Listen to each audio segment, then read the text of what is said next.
ജീവിതത്തിൽ ചിലപ്പോൾ വലിയ പരീക്ഷണങ്ങൾ നമ്മെ തകർക്കുവാൻ വന്നേക്കാം. പക്ഷെ ഓർക്കുക, പരീക്ഷണം വരുന്നിടത്ത് ദൈവത്തിൻ്റെ മഹത്വം കൂടുതൽ കാണുവാൻ സാധിക്കും. Christ with me, what more do I need? ക്രിസ്തു കൂടെയുള്ളപ്പോൾ എനിക്ക് മറ്റെന്തു വേണം? ഡേവിഡ് ലിവിങ്സ്റ്റൺ, സ്കോട്ട്ലാൻഡിൽ നിന്നുള്ള ഒരു മിഷണറി, ആഫ്രിക്കയിലാകെ സുവിശേഷം പ്രഘോഷിക്കാൻ യാത്ര തുടങ്ങി. പലരും പറഞ്ഞു, ആഫ്രിക്കയിൽ ആരും നിന്നെ സ്വീകരിക്കില്ല, നീ മരിക്കുവാനിടയാകും. അതൊന്നും കേൾക്കാതെ അദ്ദേഹം പോകുവാനിടയായി. എങ്കിലും രോഗങ്ങളും കാട്ടുമൃഗങ്ങളുടെ ആക്രമണങ്ങളും എല്ലാം അദ്ദേഹം നേരിട്ടു.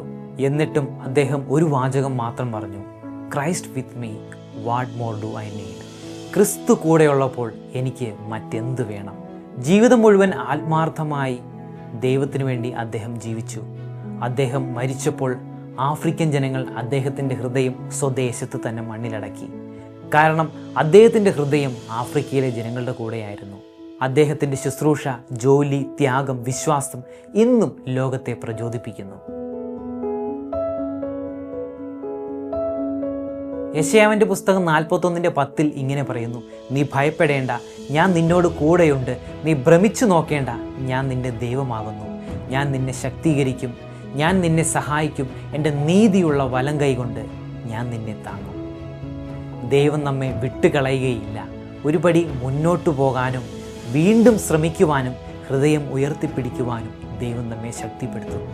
മനുഷ്യർ നിരസിച്ചാലും സ്ഥിതികൾ പ്രതികൂലമായാലും ദൈവം നിങ്ങളെ ഉയർത്തും. ദൈവം തുറക്കുന്ന വാതിലുകൾ ആർക്കും അടയ്ക്കുവാൻ കഴിയില്ല. വിശ്വസിക്കുക, നിങ്ങൾക്കും ജീവിതത്തിൽ ഉയരുവാൻ കഴിയും.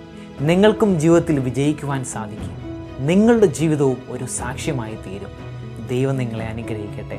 ആമേൻ.